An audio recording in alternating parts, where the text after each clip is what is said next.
Hello everyone.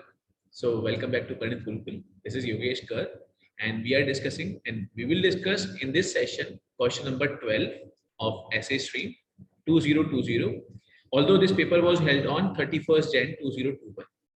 So in this question, also this question belongs to geometry topic, right? Geometry and I will say करने के तरीके बच्चों अलग अलग रहते हैं. So इसमें I will be using trigonometry. मैं आपको ट्रिगो के थ्रू उसको दिखाऊंगा.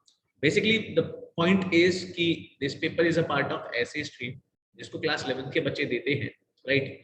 But this question can be done by class 10 student very easily. Class 10 का कोई भी बच्चा इसको बहुत आराम से अटेम्प्ट कर सकता है, जो कि खासियत है ऐसे स्ट्रीम के पेपर्स की. उसमें अधिकतर क्वेश्चंस क्लास 9 10 के बच्चे कर सकते हैं, राइट? सो अगर कोई क्लास 9 10 का student is watching this video, so मैं उसको भी सजेस्ट करूंगा कि आपको ऐसे स्ट्रीम वाले पेपर्स अगर आप करो, इक्का दुक्का क्वेश्चन छोड़ सकते हो, परम्यूटेशन कॉम्बिनेशन के होते हैं, कुछ कुछ बाइनोमियल थ्योरम के क्वेश्चन रह सकते हैं, उनको आप छोड़ सकते हो. लेकिन उसके अलावा जो क्वेश्चंस रहते हैं ज्योमेट्री के, अलजेब्रा के, वो आपको आपके 9 10 के जो चीजें आप पढ़ रहे हो, अगर आप सिर्फ एनसीईआरटी भी पढ़ रहे हो तब भी आपको केवीपीवाई के ऐसे स्ट्रीम के पेपर्स को अटेम्प्ट करना चाहिए, ठीक है ना? वो आपको एक बेटर अंडरस्टैंडिंग देते हैं कंसेप्ट्स की. जैसे कि ये क्वेश्चन आपको देखो, इसमें we have a triangle, we have a triangle ABC where altitude and median, they divide the angle A in 3 equal parts. We have BC as 28, then we have to find the length of AB plus AC to nearest integer. It means most probably it will not be integer. We have to find it to nearest integer. तो वो तो calculator की मदद से, you will be getting a calculator, so calculator की मदद से आप उसको कर सकते हो. But the main point is कि इसमें करना क्या है, प्रोसेस क्या है, राइट? तो आप लोग देखो, दिस इज ए. यूजुअली पता है, कभी भी जब आप उसको उसके थ्रू ऑल्टीट्यूड ड्रॉ कर रहे हो और मीडियन ड्रॉ कर रहे हो तो उसको एपेक्स की तरह बनाओ, कभी बेस में मत लो. उससे क्या होता है ना, अपना अगर देखो geometry and trigonometry, even mensuration for that matter, coordinate geometry, these 3-4 topics are कि इसमें आप फिगर बहुत अच्छे से बनाओ. चलो मेरे पास तो ऑब्वियसली टूल है तो वो ट्रायंगल ही बन गया, बट आप एग्जाम में जितना अच्छे से, अच्छे का मतलब नीट एंड क्लीन भी, क्लीन होना चाहिए, बहुत एक्यूरेट मेजरमेंट ना हो लेकिन प्रॉपर बना हो, है ना, कि जिससे आप उसको समझ सको.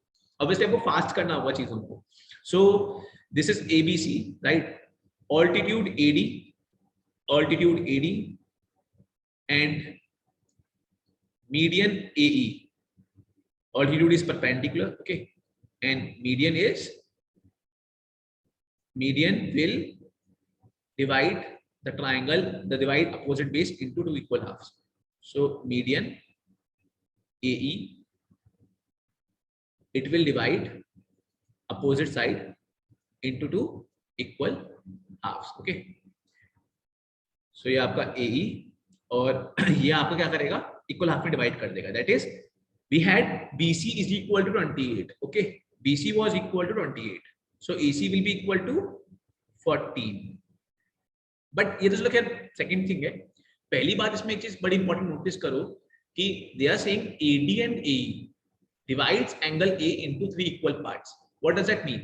ये ऐसा कुछ नहीं हो गया कि मतलब अगर 3 इक्वल पार्ट है, it means these three angles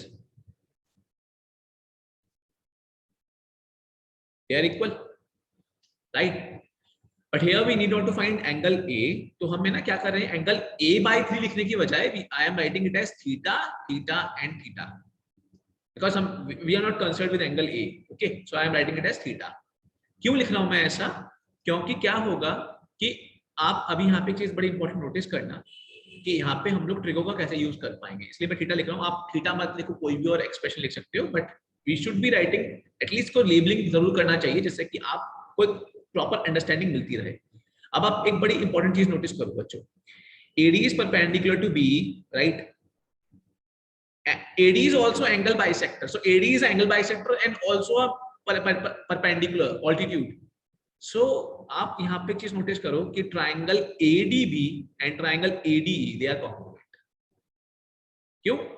angle side angle, right? Class 9 वाली अपनी प्रॉपर्टी है. So triangle ADB will be congruent to triangle ADE. Fine. So from this we can get AB is equal to AE, but that is not needed. And may be उसके through भी आप इस final answer तक पहुंच सको कि ए K through भी A B is equal to A K through, but I am more concern over here with this thing that B D and D they will be equal, right, B D and D they will be equal, और BE पूरा कितना है, if EC was 14 so BE भी कितना हो जाएगा पूरा 14, BE is 14 and BD and DE they are equal. I hope it must be clear to everyone that both BD and DE they will be equal to 7 units. They both are equal to 7 units. दोनों की length 7 unit हो जाएगी। मैंने इस question में trigo के साथ साथ ज्योमेट्री भी बोला। मैंने ऐसा क्यों कहा, ज्योमेट्री का यूज क्यों, ज्योमेट्री की बात कहां पे, मतलब ठीक है हम लोग बेसिक ज्योमेट्री यूज कर रहे हैं, बट आई एम सेइंग कि एक इंपॉर्टेंट थ्योरम यूज करेंगे ज्योमेट्री की। और वैसे ये क्वेश्चन हाँ क्लास 10 का स्टूडेंट कोई अटेम्प्ट कर सकता है जिसने एनसीईआरटी पढ़ी हो, वो बिल्कुल ठीक स्टेटमेंट थी, लेकिन एनसीईआरटी की अगर ऑप्शनल एक्सरसाइज की हो जिसको हम लोग छोड़ देते हैं या नहीं ध्यान देते हैं, इंटरनल एंगल बाइसेक्टर थ्योरम नाम की एक बड़ी ही इंपॉर्टेंट थ्योरम होती है जो आपकी केवीपीवाई के पॉइंट से बहुत ज्यादा इंपॉर्टेंट है। कई सारे रिजल्ट्स जो आप जेई के अंदर देखोगे कोऑर्डिनेट ज्योमेट्री के अंदर, इन सेंटर का रिजल्ट जो होता है, it uses the application of internal bisector theorem. मैं ये भी कहूंगा कि ठीक है आप एनसीईआरटी पढ़ो लेकिन अच्छे से पढ़ो, ऑप्शनल एक्सरसाइज को भी कवर करो, एग्जाम्पलर बुकलेट को भी कवर करो, तो आपकी बहुत प्रॉपर अंडरस्टैंडिंग होगी, right.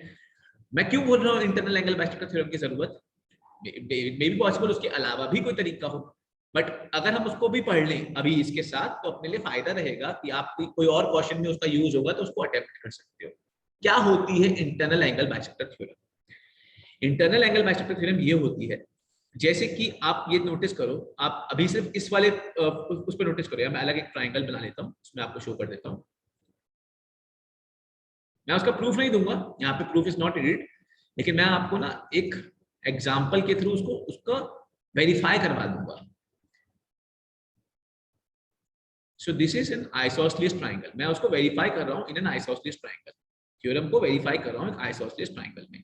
So what I am doing कि मैं एक आइसोसेलेस ट्राइंगल में इंटरनल एंगल बाइसेक्टर ड्रॉ कर रहा हूँ। So this AD is nothing but internal angle bisector, right. वो ऑल्टीट्यूड हो या ना हो वो मैं बात कुछ नहीं कह रहा हूँ, बस मैं यहाँ पे इसको इंटरनल एंगल बाइसेक्टर बना रहा हूँ, right. So AD is internal angle bisector in an isosceles triangle. Obviously it will be perpendicular, it will be median as well. वो सब चीजें आएंगी क्योंकि वो प्रॉपर्टी की वजह से। So मैंने क्या किया यहाँ पे बच्चों, AD ड्रॉ किया, इंटरनल एंगल बाइसेक्टर है, ठीक है। आप यहाँ पे एक इंटरेस्टिंग चीज नोटिस करो, obviously by congruency it will be clear, it is very clear that triangle BAD will be congruent to triangle CAD, isn't it? Side angle side, okay. So obviously BD is equal to CD, यानी कि इसे मैं ये कह सकता हूँ BD और CD का रेशियो क्या है 1। और आप एक चीज और नोटिस करो, AB और AC का रेशियो क्या है 1। Actually internal angle bisector theorem यही कहती है कि आप अगर एक ट्राइंगल में, अब मैं एक दूसरी फिगर ड्रॉ कर रहा हूँ और जनरलाइज करने के लिए, अगर आप एक ट्राइंगल के अंदर in a triangle if you draw internal angle bisector, जैसे कि ये BAC का आपने एंगल A का इंटरनल एंगल बाइसेक्टर ड्रॉ किया, ठीक है ना, तो वो जो आपका अपोजिट साइड को जिस रेशियो में डिवाइड करेगा that is BD by DC, पता वो रेशियो किसके बराबर होगा, कंटेनिंग साइड्स के रेशियो के बराबर। What is the meaning of containing side, जो उस एंगल को कंटेन करते हैं ना, be very clear with it, जो एंगल को कंटेन कर रहे हैं साइड्स, कौन से कंटेन कर रहे हैं AB और AC। तो आप देखो मैं कैसे लिख रहा हूँ, AB by AC, मन में आ सकता है आपके कि आपने AC by AB क्यों नहीं लिखा, होता ये है, तो उसको याद करने का तरीका क्या है, see this is AB by AC is equal to BD by CD, तो देखो continuity, AB by AC BD by DC, मतलब AB के सामने BD होगा, AC के सामने CD होगा, मतभेद नहीं होंगे कि AB के सामने CD है, नहीं AB के सामने BD है, तो so they have something common, right.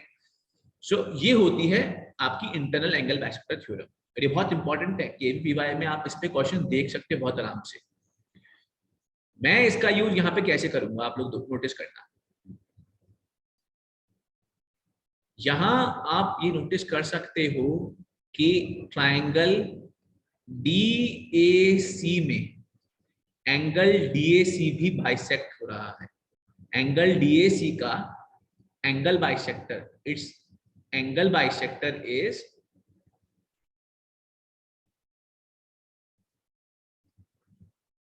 AE। Okay, उसका एंगल बाइसेक्टर AE है। तो हम सीधे नहीं कह सकते ये वाली बात, AD by AC is equal to DE by, देखो वही सामने सामने लिख रहा हूं मैं, DE by CE, right, and AD by AC will be equal to DE by EC, that is 7 by 14 is equal to half। AD by AC की value क्या आ गई है? AD by AC की वैल्यू हाफ। और आप notice करो triangle DAC था क्या? Right angle triangle. AD by AC is equal to half, it means AD by AC है क्या? एक राइट एंगल ट्राइंगल के लिए मैं अलग से आपको दिखा देता हूँ। एक राइट एंगल ट्राइंगल के अंदर क्या होगा, सो ये है वो राइट एंगल ट्राइंगल। तो इसमें आप क्या चीज नोटिस करोगे, दिस इज एक minute, screen is hanging a little bit, it will stop for a minute but don't worry, मैं इसको पीछे शेयर कर देता हूँ। I am sorry for that this issue, just a minute.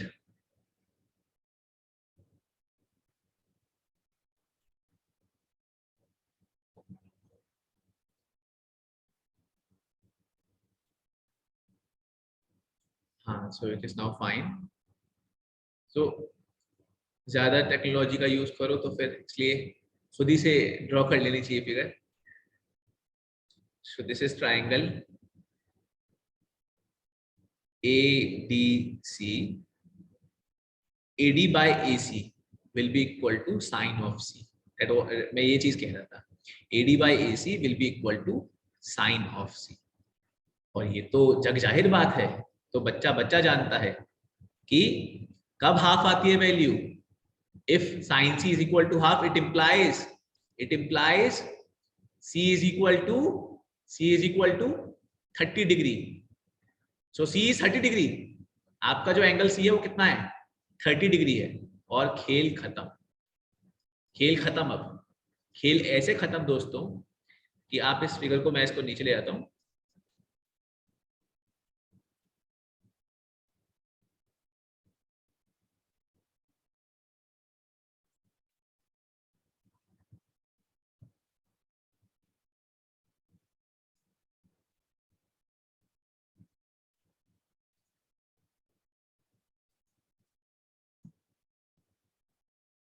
हाँ।